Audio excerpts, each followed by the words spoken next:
Umukuru w'igihugu cacu ciza c'u Burundi inyene icubahiro Varisito Ndayishimiye ahejeje gushika ku kibuga c'indege mpuzamakungu Melchior Ndadaye aho avuye mu rugendo rwamushikanye hariya i Malabo mu gihugu ca Guinée Equatoriale. Intumbero y'urwo rugendo rero kwari kwitaba inama idasanzwe yahuza abakuru b'ibihugu bahurikiye muri rya shirahamwe ry'ubutunzi ryo muri Afrika yo hagati. Kubijanye n'ivyihwejwe muri iyo nama ahanini kwari gushiraho inzego zisanzwe ziyoboye ako kanama kagize iryo shirahamwe ry'ubutunzi mu bihugu vyo muri Afrika yo hagati. Ikintu nyamukuru rero cashoboye kwigwa cashitsweko vyose kuko vyagenda bigana ikibazo kimwe kwari ugushiraho ubuyobora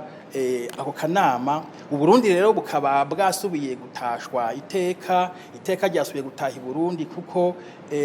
iyo nama y'abakuru b'ibihugu yaciye igena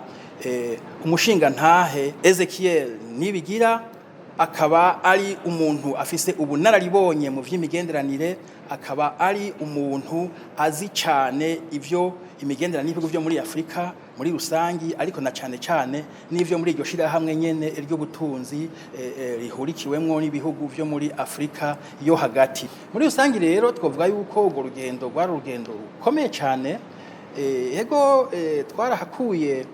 ico kindi kibanza mu bibanza vyinshi Burundi bugize iminsi buronka mu vyo guserukira amashirahamwe yariya mu makungu, ariko twovuga yuko urugendo cane rwaje nko gusubira gushimangira, gusubira kwerekana icizere amakungu afitiye abarundi na cane umukuru w'igihugu cacu ciza c'u Burundi, akaba nko musanzwe mubizi ari n'icegera ca mbere c'inama y'ubumwe bwa Afrika, akaba kandi ari n'umukuru w'ishirahamwe ry'ubudandaji Komesa,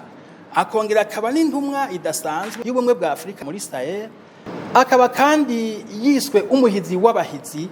mu bijanye n'ugwaruka hano muri Afrika mu kurondera amahoro ariko n'iterambere ry'ugwaruka.